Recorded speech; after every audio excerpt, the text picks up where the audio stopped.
ফুলকপির পাকোড়া বানাবো। এখানে ফুলকপিগুলো আগে সিদ্ধ করে নিতেছি, হালকা ভাপ দিয়ে নিব। একটু ঢাকনা দিয়ে দিলাম যাতে তাড়াতাড়ি সিদ্ধ হয়ে যায়। এখানে একটা ব্যাটার তৈরি করে নিলাম। আটা, একটু চাউলের গুঁড়ো, একটু বেসন আর একটু মশলা দিয়ে দিলাম, রেগুলার মশলাগুলো। একটু হলুদের গুঁড়া, মরিচের গুঁড়া, একটু জিরা ধনিয়ার গুঁড়ো, একটু রসুন বাটা, আদা বাটা। এখন ব্যাটারটা তৈরি করে নিব। অল্প অল্প করে পানি দিব, অল্প অল্প করে গোলাবো, তখন সুন্দর হবে। যে আটা গুলিয়ে নিলাম, আর পাতলা করা লাগবে না, এইভাবেই ঠিক আছে। এই যে কপিগুলো সিদ্ধ হয়ে গেছে, এখন সেঁকে নিব। সেঁকে নিলাম, একটু ঠান্ডা করে নিব। পানি জড়ে গেছে, কড়াইতে নিয়ে নিলাম। সামান্য একটু জিরার গুঁড়ি দিয়ে দিলাম, সামান্য একটু বিট লবণ দিয়ে দিলাম। মেখে নিব। এখানে তেল দিয়ে দিলাম, তেলও গরম হয়ে গেছে, এখন দিয়ে দিব এই কপিগুলো। এখন বাটারে গুলিয়ে নেব। এভাবে পাকোড়া বানালে অনেক মজা লাগে খেতে।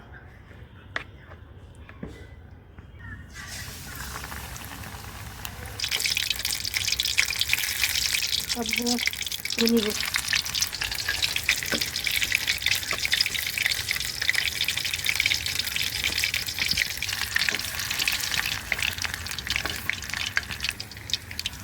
অনেকগুলো দিয়ে দিলাম, এগুলো এখন ভেজে নিব মশলা করে।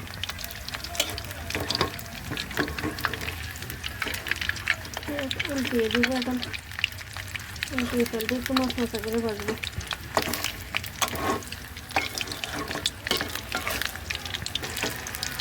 উল্টিয়ে দিলাম, এখন একটু মশলা করে ভেজে নিব।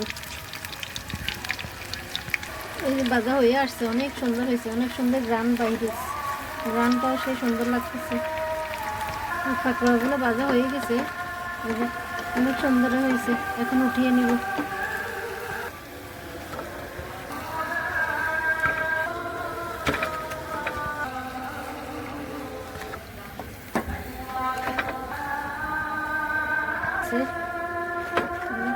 উঠিয়ে নিলাম, বাকিগুলো এভাবে ভেজে নিব। বাকিগুলো এখন একটা একটা করে দিয়ে দিব এইভাবে।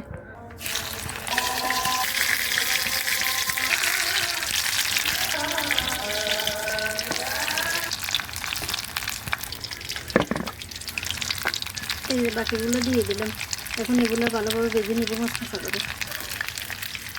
এগুলো ভেজা হয়ে গেছে, এখন দিয়ে দিব।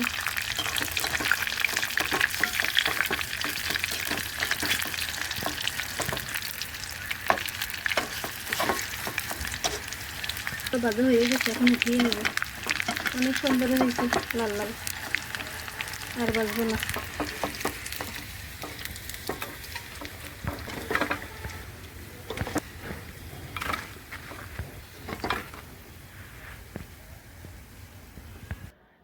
এখানে মেয়োনিজ বানিয়ে নিলাম পাকোড়া খাওয়ার জন্য। এই যে পাকোড়া দিয়ে এখন মেয়োনিজ দিয়ে খাওয়া হবে, অনেক মজাই লাগে এভাবে খেলে। সবাই মিলে এখন খেয়ে নিব।